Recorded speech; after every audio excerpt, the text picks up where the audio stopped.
Smart value কোম্পানির উদ্যোগে জয়নগর থানা ও ট্রাফিক গার্ডের সহযোগিতায় প্রচণ্ড দাবদাহের মধ্য দিয়ে 500 বিজনেস পার্টনাররা জয়নগর থানা থেকে মুলদিয়া মোড় পর্যন্ত দীর্ঘ 2 কিলোমিটার পায়ে হেঁটে সেভ ড্রাইভ সেভ লাইফের প্রচার সারলেন। সঙ্গে ছিলেন Joynagar traffic guard. Smart value company 25 বছর পদার্পণ করল। আজ কলকাতা জোনের ব্রাঞ্চ ম্যানেজার প্রভাত দাস বলেন, আমরা সারা বছর এমনি প্রোগ্রাম করে থাকি। রাস্তাঘাটে বিনা হেলমেটে বাইক আরোহীরা প্রচণ্ড গতিতে বাইক চালিয়ে অ্যাক্সিডেন্টে মারা যাচ্ছে, অসহায় হয়ে পড়ছে পরিবারটি। ড্রিঙ্ক অবস্থায় 4 চাকা চালিয়ে গিয়ে অসহায় মানুষের প্রাণ কেড়ে নিচ্ছেন।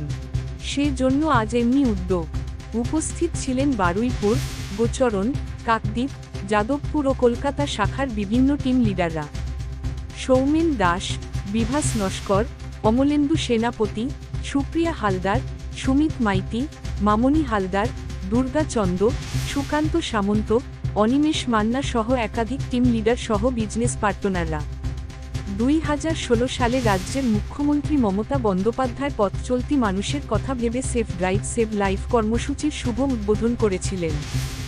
সাধারণ পথ চলতি মানুষের কথা ভেবে ড্রিঙ্ক অবস্থায় গাড়ি না চালানো, হেলমেট মাথায় দিয়ে বাইক চালানো, এইসব সাবধান সতর্ক অবলম্বনের জন্য জয়নগর ট্রাফিক গার্ডের সহযোগিতায় এমন উদ্যোগ নিল smart value company.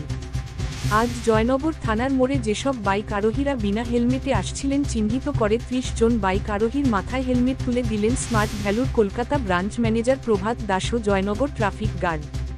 Smart value কোম্পানির এমন উদ্যোগ দেখে খুশি পথ চলতি মানুষ থেকে গাড়ি চালকরা। মৃন্ময় নস্করের রিপোর্ট, জেলার বার্তা।